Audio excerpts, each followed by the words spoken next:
Why would you wanna learn C++ in 2019 or ahead? Well, it's pretty simple, because C++ will help you understand how a computer works at a low level. This will become invaluable as you progress your career and give you a massive advantage over programmers who only know how to write code. Also, it's in the syllabus of GATE and for BE and BTech.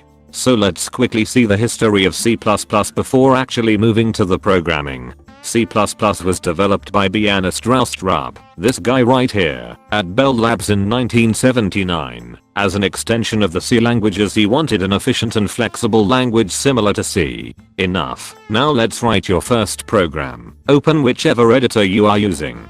A C++ program has two basic sections, the head section and the main program body. The head section is where you include header files or libraries, and the body is where you actually write the codes and all the stuff. The header files or libraries are simply files that contain predefined function that ease out work and make programming on C++ better. For this program, we are going to include the IOStream library that enables basic input and output functionality. So it is #include, then in Angular brackets IOStream. Next we write using namespace std for our every program.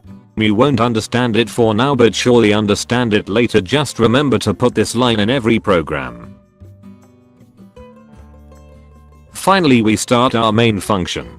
In C++, main has to return 0 so as to inform that program successfully terminated with 0 errors. Therefore we write int main, then inside curly brackets we write the output function cout.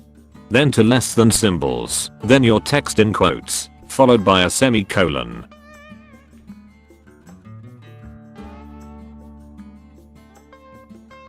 Now let's conclude the main function by returning 0.